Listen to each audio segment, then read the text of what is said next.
हीरा अनमोल जन्म मनुष्य शरीर।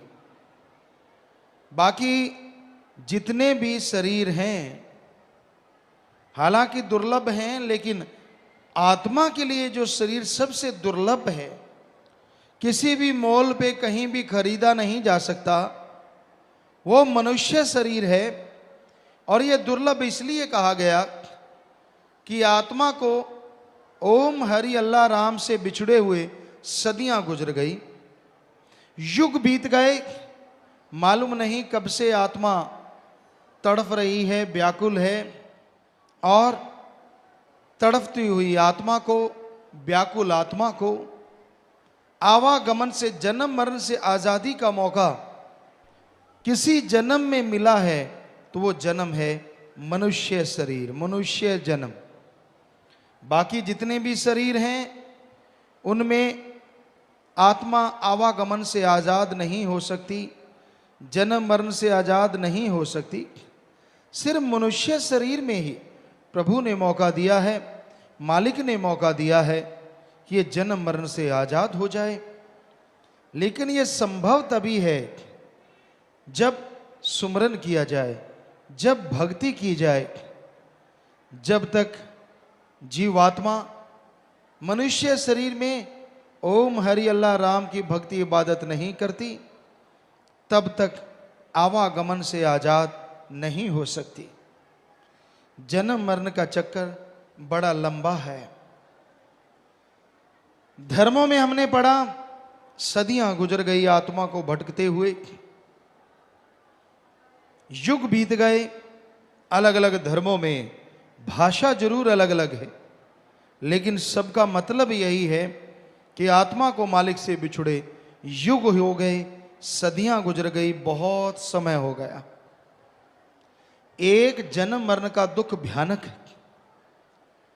और 84 लाख बार जन्म लेना, 84 लाख बार मरना, उसका दर्द कितना आत्मा को सहना पड़ता होगा, कहने सुनने से परे। मनुष्य शरीर जो सर्वोत्तम है, इसके जन्म मरण का जो दुख है वो धर्मों में लिखा है कि जन्म के समय आत्मा जठर अग्न में रहती है, मां के गर्भ में रहती है, बहुत टेम्परेचर होता है, चारों तरफ गंदा खून।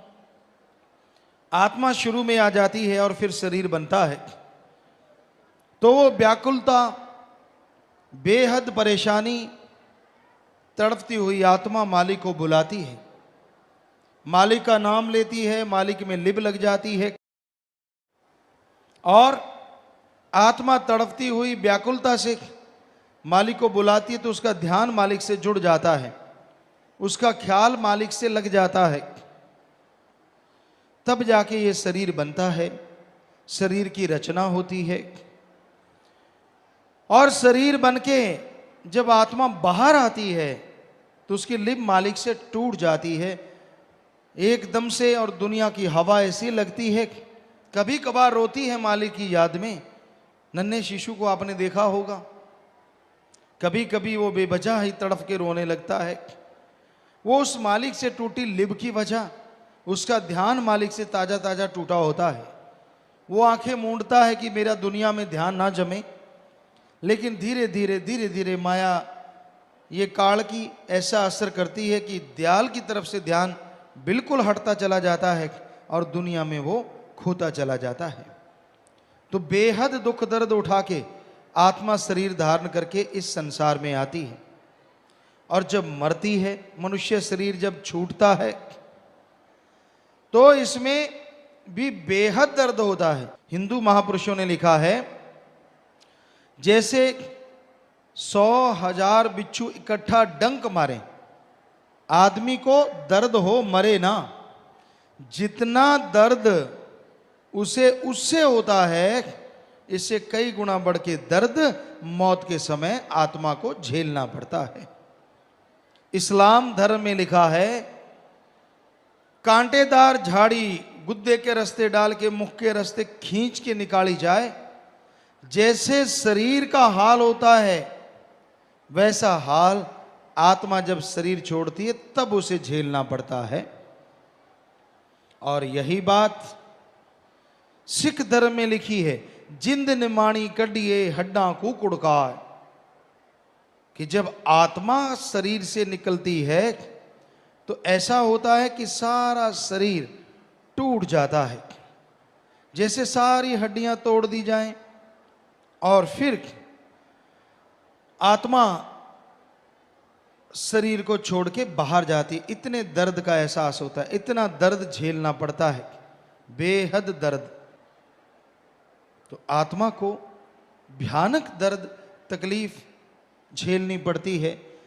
सच्चे मुर्शिद कामिल शास्त्राम जी महाराज दाता रहबर फरमाया करते, जैसे कोई रेशमी कपड़ा हो और उस पे तिल्ले से कढ़ाई की गई हो, उस पे कांटेदार झाड़ी रख के उसको खींच के दूर कर दिया जाए तो जैसे तिल्ला तार तार हो जाता, वो रेशमी कपड़ा बिल्कुल खत्म हो जाता है।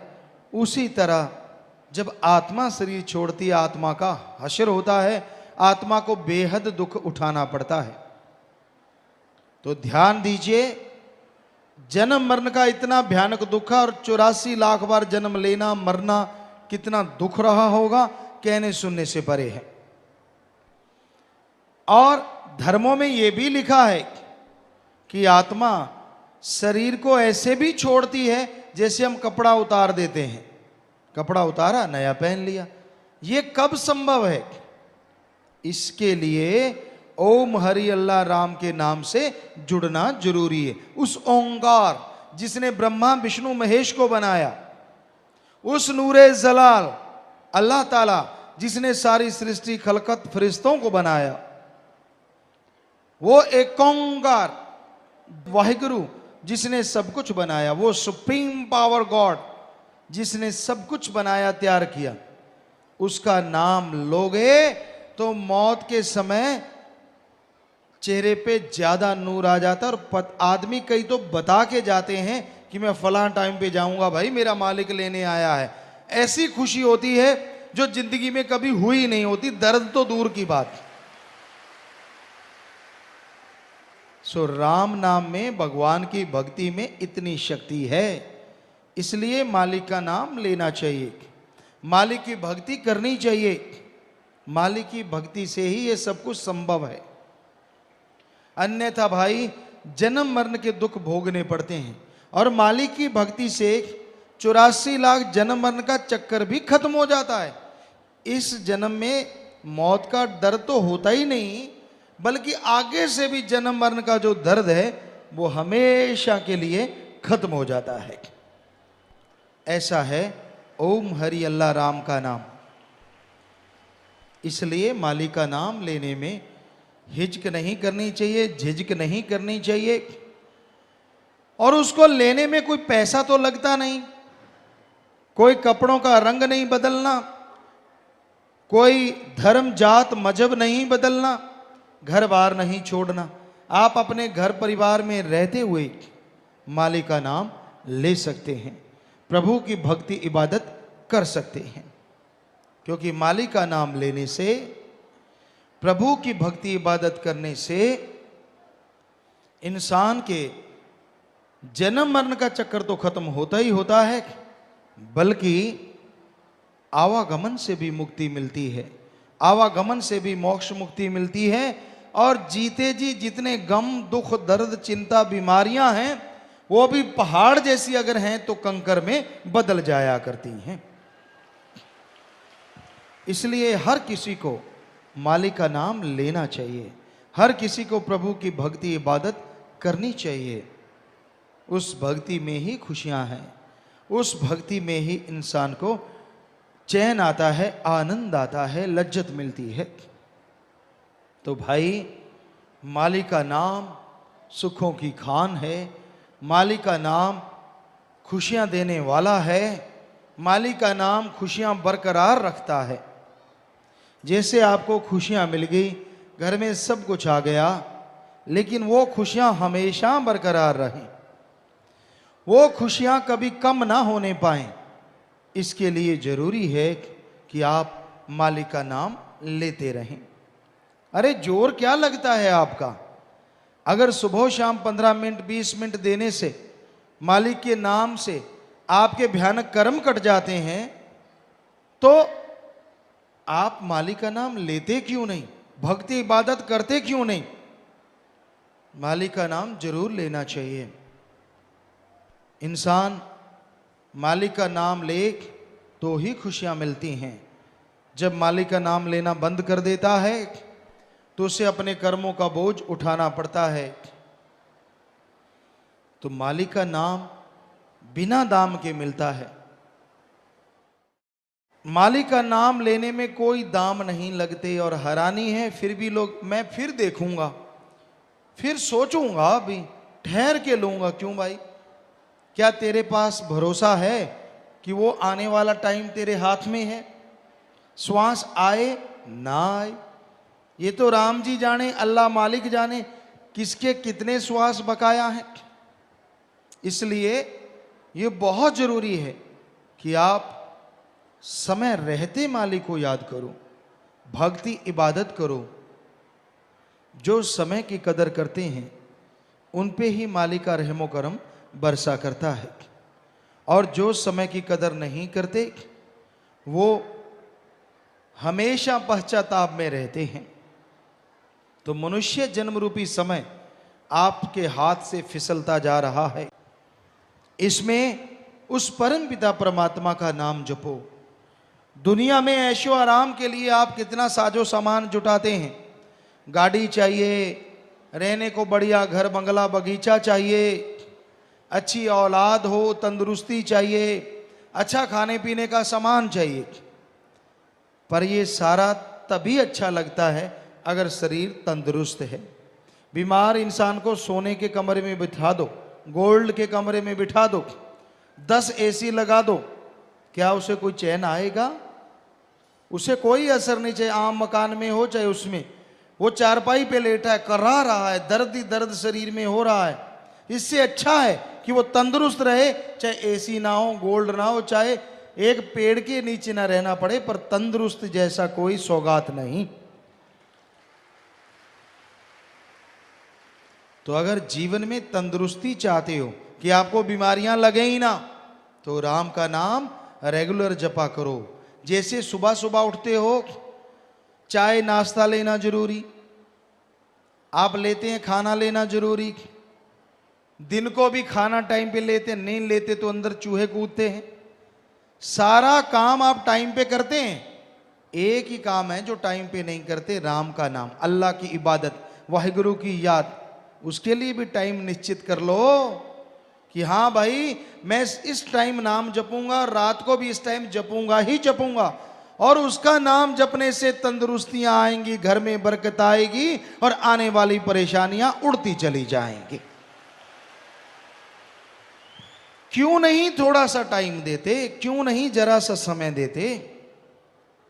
पता नहीं क्या इतना काम है आपके वश में हो। मौत आने वाली हो तो जमदूत को भी रिश्वत दे दो, मेरा अभी काम बाकी है यार, 5 लाख ले जा, मुझे कुछ दिन के लिए छोड़ जा। पर वहां रिश्वत नहीं चलती। जब टाइम आ गया उसने तो आपकी सुननी नहीं, झट से ले जाना है। सो आप ये कहते हैं मुझे काम बहुत रहता है, सत्संग में नहीं आ सकता, बड़ा काम धंधा है, इमरजेंसी हो जाए, तेरा बच्चा बीमार हो जाए, देखते हैं काम कैसे चलेगा। कैसे छुट्टी ले लेता है झट से, तब काम कौन चलाता है? क्योंकि सत्संग को जरूरी नहीं समझता इंसान। जबकि सत्संग में बना बनाया सुमरन बचनों पे पक्के रहने वाले बेतहा ले जाते हैं। सो ये बहानेबाजी बड़ी अजीब लगती है। जब हम पूछते हैं किसी से, आप आए नहीं भाई, सत्संग आया करो बेटा, बहुत काम धंधा रहता है, बहुत रहता है भाई। वाकई वाकई रहता है इतना काम धंधा कि आप सत्संग का 1-2 दिन नहीं निकाल सकते? हमें तो नहीं जचता, आप साफ और सफेद झूठ बोल रहे हैं। क्योंकि और कामों, ससुराल में शादी हो, देखते हैं कैसे नहीं जाते आप, मत जाओ। तब कैसे काम चल जाता है दफ्तरों में? तब तो 4 दिन की छुट्टी और 4 दिन की एप्लीकेशन दोस्त को पकड़ा के जाते हैं। यार ससुराल में शादी है, छुट्टी तो मैंने ले ली, बाई चांस वहां 1-2 दिन ज्यादा लगे तो एप्लीकेशन आगे कर देना। क्यों? क्योंकि वहां जीजा जी जो होनी है घर का जवाई राजा आया है और जवाई राजा यूं, वैसे कोई पूछता ही ना हो जाए तो, पर वैसे तो वहां वहां कैसे काम चल जाता भाई, दफ्तरों में कैसे सब जगह से छुट्टी मिल जाती है। सत्संग क्या फजूल है?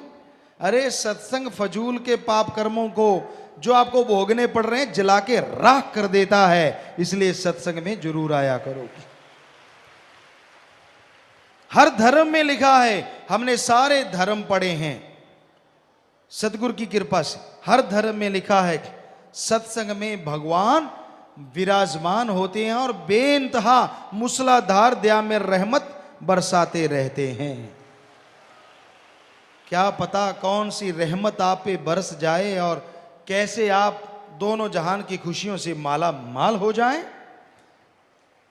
क्योंकि दुनिया में रहते तो आपको राम याद नहीं आता, घाटा पड़ने लगता है तो भगवान याद आता है, बीमारी लग जाए तो भगवान याद आता है, बच्चा बीमार हो, घर में तकलीफ हो, शरीर में दर्द हो तो भगवान याद आता है। वैसे तो तरह तरह की पार्टियां हैं, तरह तरह के दिन रखे जा रहे हैं और उनमें एंजॉय करो, बस सारा दिन एंजॉय ही है, गप मारने का, चुगली करने का, निंदा करने का। किट्टी पार्टी है जी, उसमें क्या होता है, तेरा पति ऐसा, तेरा फलाना ऐसा, तेरा धिंकड़ ऐसा। ये चुगली पार्टी रहे तो अच्छा नहीं लगेगा, कर कोई नाम ने, माता बहनों बुरा ना मानना, वैसे रखना तो यही चाहिए ना भाइयों को भी। जो भी आप एंजॉय के लिए पार्टी लगती है, एंजॉय चुगली पार्टी कैसा रहेगा, कभी नहीं रखोगे। वैसे होता तो यही कुछ है, बैठ जाओ आप, चुगली निंदा छोड़ दो, देखते हैं पार्टी में क्या करते हो। हम स्कूल में गए, लड़कियां थी, कॉलेज था, स्कूल था, बच्चे बैठे थे अपने वहां आश्रम में, हमें याद नहीं कौन सा बच्चा था। तो स्कूल में बैठे बैठे हमने उनसे कहा, बेटा आप सिमरन किया करो, भक्ति किया करो। कहते पिताजी आप आया करो। हमने कहा ठीक है, आप कोई बुराई छोड़ दो। कहने लगे हाँ जी आप बताइए, हमें बता दीजिए, हम वो बुराई छोड़ देंगे। हमने कहा पक्का? हमने कहते जी हाँ। सारे स्कूल कॉलेज के बच्चे कहने लगे। हमने कहा ठीक है बेटा, चुगली निंदा छोड़ दो। बच्चों ने हाथ खड़े किए। एक ठीक ठाक छोटा सा बच्चा था, वो रो रहा था। हमने कहा बेटा हमारे पास ही था, तू रो क्यों रहा है? तो उसने जो कहा जरा ध्यान से सुनना। कहने लगा पिताजी अगर चुगली निंदा छोड़ देंगे तो करेंगे क्या? वाकई सच है, जरा सोच के देखो, चुगली निंदा अगर छोड़ दोगे तो करोगे क्या? बाकी बातें कौन सी रह जाती हैं? भाई कैसा है? ठीक हूं। काम धंधा कैसा चल रहा है? बहुत बढ़िया चल रहा है। अगर ऐसे बोल दिया तो अंदर जलन शुरू हो जाती है, उसी टाइम तेजाब बनना शुरू हो जाता है। भगवान इसका बढ़िया चल रहा है, आग क्यों नहीं लगाई इसके? और अगर किसी ने कह दिया यार बहुत बुरा हाल है, बाहर से अच्छा यार मेहनत करना, अंदर से लड्डू फूटते हैं, बढ़िया हो गया, तू इसी काबिल था। सो किसी को खुश देख के आज के लोग खुश नहीं होते, बल्कि ज्यादातर लोग दुखी हैं दूसरों को खुश देख के। किसी को खुश देखते हैं, किसी को सुखी देखते हैं, बेहद दुखी हैं, बेहद दुखी, या अपने कर्मों की वजह से दुखी हैं। तो कर्मों से नेकर्म होने के लिए, कर्मों से बचने के लिए, कर्मों का दायरा जबरदस्त है, उनसे आपका बचाव हो, इसके लिए अगर कोई मूल मंत्र है, अगर कोई तरीका है, तो एकमात्र तरीका ओम हरि अल्लाह वाहेगुरु राम का नाम है। जो मालिक का नाम लेते हैं, जो भक्ति इबादत करते हैं, वही मालिक की कृपा दृष्टि के काबिल बना करते हैं। सो यही कहा गया कि हीरा जन्म मिला है, इसमें मालिक का नाम जपो, ताकि हर तरह की परेशानियां, हर तरह की गंदी आदतें जो आपको लग चुकी हैं उनसे बच सको और मालिक की खुशियों से माला माल हो सको। मानस जन्म मिले भोग 84 प्यारे, इस देही को देवी देवते तरसे सारे, सब जूनों से ऊंचा है यह जन्म मिला परधाना। मनुष्य जन्म के लिए देवी देवता भी तरसते हैं। सर्वोत्तम शरीर प्रभु ने बनाया है। 5 तत्व से शरीर बने हैं, पृथ्वी, पानी, अग्नि, वायु और आकाश। किसी में एक है, जैसे वनस्पति है, इसमें एक तत्व मुख्यतः है, वो है पानी। आप सरसों का साग ले लो, हरे पत्ते ले लो, उसे 40-50 किलो सुखा दो, तोल के धूप में रख दो, और बाद में आप देखेंगे वो 5-4 किलो ही रह जाता है, क्योंकि सारा जो पानी है वो उसमें से उड़ जाता है। बाकी जो तत्व हैं लेश मात्र उसमें रह जाते हैं। कीड़े मकोड़े हैं, उनमें आग और हवा होती है। रेगिस्तान साइड में यहां पानी का नामो निशान नहीं होता, दूर दूर तक रेगिस्तान, बालू, रेत, तपती हुई धरती, पर उसमें भी कई कीट पतंगे ऐसे मिल जाते हैं जो वहां रेंगते हुए नजर आते हैं, क्योंकि उनको हवा चाहिए, वो हर जगह, और आग नेचुरली वहां बरस रही होती। पक्षियों में 3 होते हैं, उसमें जो पृथ्वी है, धरती है, माटी है, वो तत्व कम होता है। बाकी तत्व, आकाश तत्व तो किसी में होता ही नहीं, नाम मात्र होता है सब में। उसमें पानी, हवा, आग, 3 चीजें पक्षियों में ज्यादा पाई जाती हैं, और पशुओं में 4। आकाश तत्व नाम मात्र, पर इंसान में 5 तत्व परिपूर्ण है। आकाश तत्व भी सबसे ज्यादा है, और इसी वजह से आदमी की सोचने समझने की शक्ति सबसे ज्यादा है। ताकत में कोई ज्यादा नहीं है, हाथी के सूंड जितना है आदमी, लेकिन हाथी को अपने उंगलियों पे नचाता है, शेर बब्बर शेरों को अपनी उंगलियों पे नचाता है, क्योंकि इसको आकाश तत्व ज्यादा मिलने की वजह से इसका बुद्धि विवेक सबसे ज्यादा है, और उसकी वजह से यह सर्वश्रेष्ठ है। पर बुद्धि विवेक जो दिया है, वो दिया किस लिए है, ये सोचने वाली बात। बुद्धि का दुरुपयोग करते हुए लोग राक्षस शैतान का भी बाप बने बैठे हैं। राक्षस शैतान जो होते थे वो तब आदमी को मारते थे जब उनके कोई दायरे में चला जाता था। जंगलात में उनके दायरे होते थे, सीमा रेखा होती थी कि उसमें अगर कोई चला गया तो वो राक्षस खा जाता था, छोड़ता नहीं था, लेकिन उसके बाहर नहीं आता था। समाज में ये असूल बनाए गए थे।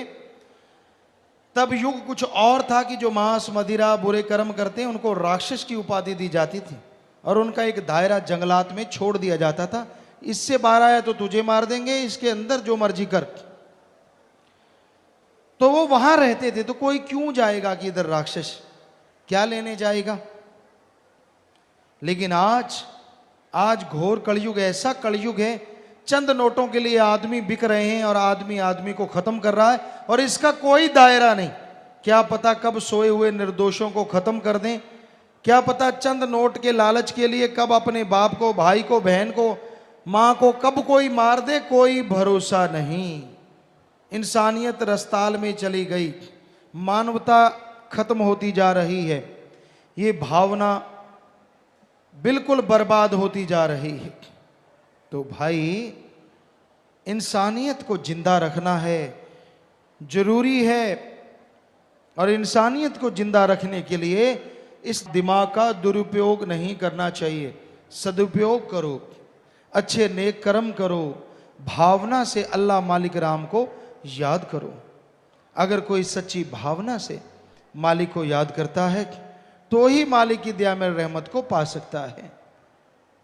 इस दिमाग के इस्तेमाल को अच्छाई की तरफ लेके जाओ, भलाई नेकी की तरफ लगाओ, तो आप देवी देवताओं से बढ़ के नज़ारे लूट सकेंगे, और आपका जीवन उनसे सर्वश्रेष्ठ है ये आपको महसूस होने लग जाएगा।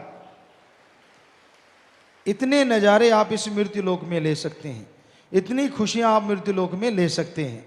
यह जरूरी है, यह बहुत ही जरूरी है। तो इस घोर कलयुग में इंसान अपने दिमाग का इस्तेमाल नहीं कर रहा, इससे काम नहीं ले रहा, और जब इंसान अपने दिमाग से काम लेना शुरू करेगा तो यकीनन इसकी तमाम परेशानियां दूर होंगी, और ये अच्छा नेक इंसान बनता हुआ जिंदगी में खुशियां हासिल, सच्चा सुख जिसे कहते हैं, वो राम नाम से हासिल करना शुरू करेगा। क्षणिक आनंद के लिए लोग पागल हैं।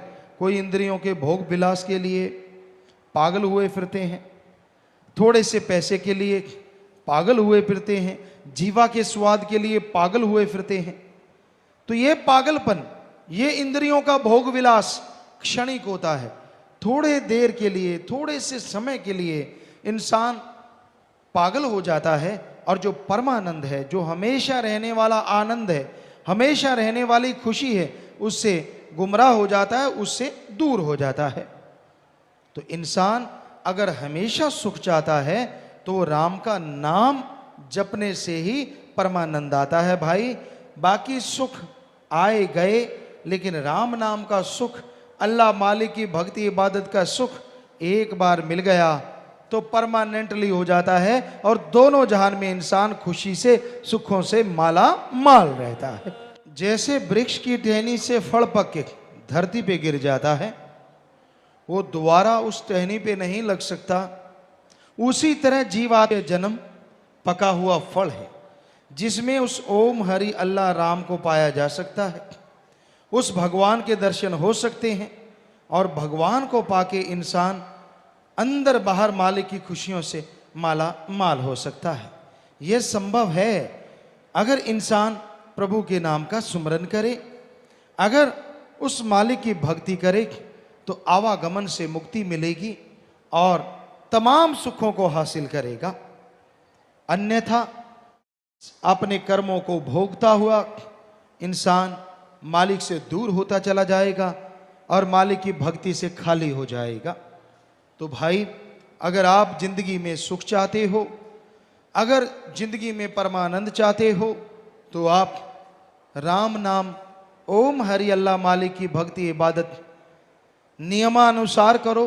जैसे खाने पीने के लिए, काम धंधे के लिए नियम है, उसी तरह मालिक की भक्ति इबादत के लिए भी नियम बनाओ, ताकि मालिक की कृपा हो सके, मालिक की दया में रहमत के काबिल बन सको, और वो तमाम खुशियां आपकी झोलियों में आ जाएं जिसके बारे में आपने कभी कल्पना भी नहीं की होती।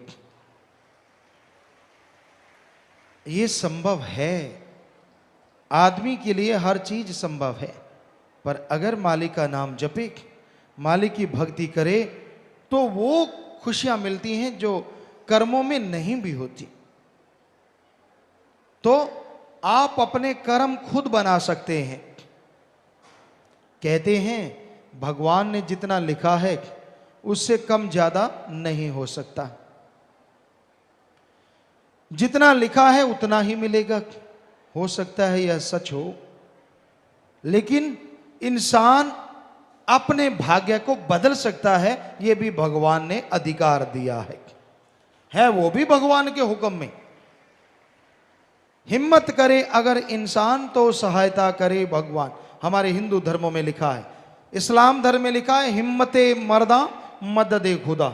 आप मेहनत कीजिए, हिम्मत कीजिए, काम धंधे में राम नाम की तरफ, दोनों तरफ मेहनत करो। सिर्फ काम धंधे में नहीं, राम नाम में भी मेहनत करो, सुमरन करो, सत्संग सुनो, भले कर्म करो, और साथ में फिर काम धंधे में मेहनत करो, तो दोनों में मालिक बरकत डालेंगे, दोनों में लाभ होगा, और मालिक की खुशियों से लबरेज आप जरूर होते जाएंगे।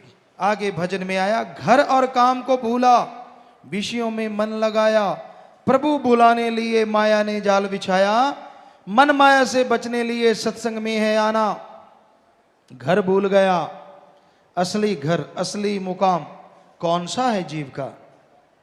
उस ओम हरि अल्लाह मालिक का वो निज धाम, जिसे हिंदू धर्म में निज धाम सतलोक, सिख धर्म में सचखंड, इस्लाम धर्म में अनामी। वैसे ये अलग अलग भी हैं, जैसे जैसे कोई सुमरण करता है उसके अनुसार दर्जा है। तो उस निज मुकाम को, जो आत्मा का असली घर है, जीव भूला बैठा है। दिन रात विषय विकार में, दिलो दिमाग में या तो काम वासना, क्रोध, लोभ, मोह, अहंकार, मन, माया, इन्हीं में खोया रहता है, इन्हीं में उलझा रहता है। हासिल कुछ भी नहीं है, दिन रात इनमें लगा रहा। विषय विकार, काम वासना की आंधी ऐसी सिर पे चढ़ी कि काम वासना के बिना कोई ख्याल ही नहीं आता। क्या माँ, क्या बहन, क्या बेटी, कोई भी हो सामने, आज रिश्ते नाते खत्म होते जा रहे हैं और इसी का नाम घोर कलयुग या महाकलयुग हमारे धर्म शास्त्रों में लिखा हुआ। सिर्फ काम वासना प्रधान ऐसा हो रहा है। बुरा हाल है इंसानियत का, बुरा हाल है रिश्ते नातों का। बचने का एकमात्र उपाय अच्छे संस्कार माँ बाप के या फिर राम का नाम लगातार आदमी जपता रहे तो इन बुराइयों से बच सकता है, वरना इनसे बचना असंभव सा नजर आता है। कबीर जी ने लिखा है, हाथी पकड़ने के लिए घास फूस की हस्तनी बना देते थे या कागजों की हस्तनी बना देते थे और वहां मलमूत्र हाथी का वहां डाल देते थे। कहते काम वासना में अंधा होता है हाथी एक टाइम पे, तो वो उसको देख के दौड़ा चला आता और वो करते क्या कि एक बड़ा खड्डा बना लेते और उसमें छत डाल देते घास फूस की और उसके ऊपर ही हस्तनी बना देते। तो हाथी को कुछ मालूम ना पड़ता, मस्ती में झूलता हुआ आता और जैसे आगे जाता तो वो गड्ढे में गिर जाता, कैद हो जाता। कई दिन भूखा रखते, खाना देते थोड़ा थोड़ा, फिर अंकुश से उसको मारते ताकि उनके काबू में रहना सीख ले, फिर कहीं जाके उसको गड्ढे से बाहर निकालते। तो ऐसे ही मन दीवाना है कि काम वासना में, बुरी चीज़ों में उलझा रहता है। बुरे बुरे ख्याल, बुरी बुरी सोच, जिसे देखता है बुरा। क्योंकि जो आदमी खुद सही नहीं ना होता उसे कोई रिश्ता नाता सही नहीं लगता। वो वैसे ही तराजू में तोलता है जैसे खुद की भावना होती कि मैं इतना गिरा हुआ हूं, मेरे में ये कमियां हैं, दूसरा सही कैसे हो सकता है, आदमी यह सोचता है। तो भाई अपने आप को शुद्ध करो। सभी एक जैसे नहीं होते, आज भी अच्छे नेक लोग हैं, आज भी रिश्ते नाते बचे हुए हैं हमारे धर्मों की वजह से, अच्छे संस्कारों की वजह से और भगवान की कृपा की वजह से। वरना संसार में बहुत बुरा हाल है। इस कलयुग में इंसानियत का नामो निशान मिटता जा रहा है। तो भजन में आ गया है जी, मांस खा शराब पीकर जन्म बर्बाद करे, आत्मा विचारी को ना जेल से आजाद करे, निर्बल हुई रोटी देकर जेल से छुड़ाना। मांस खाने में आज इंसान इतना गिर गया है, आदमी आदमी का मांस खाए जा रहा है, आदमी के बच्चों को कुत्ते खा रहे हैं। फिर है नशे, नशे बर्बादी का घर है। जितने भी तरह के इंसान नशे करता है बर्बाद होता चला जाता है। अफीम की खेती से स्मैक, क्रैक, चूरा पोस्त, भुक्की, अफीम, हीरोइन, बहुत सारे नशे बनते हैं और इससे बहुत तरह का कैंसर इंसान को हो जाता है, बहुत तरह की बीमारियां हो जाती हैं। इन नशों से बाज आ जाओ, ये नशे बर्बादी का घर हैं। तो भाई ये कभी नहीं करना चाहिए, ये भी इंसान के हर कार्य में बाधक हैं और मालिक से दूर करते हैं। भजन के आखिर में है जी, जिंदगी रूपी बेड़ी भवजल में गोते खाए, नाम जहाज बिन कैसे है पार जाए, बिन मांझी के तर न सकता है दस्तूर पुराना। जिंदगी रूपी नैया, भवसागर, ये संसार, इसमें काम वासना, क्रोध, लोभ, मोह, अहंकार की ऊंची ऊंची लहरें उठ रही हैं और इसमें यह नैया डगमगा रही है। कभी काम वासना की लहर उठती है तो कभी क्रोध की, कभी अहंकार की, कभी मोह ममता की। इसमें उलझी हुई जीवात्मा बुरी तरह से व्याकुल है, बुरी तरह से दुखी हो रही है।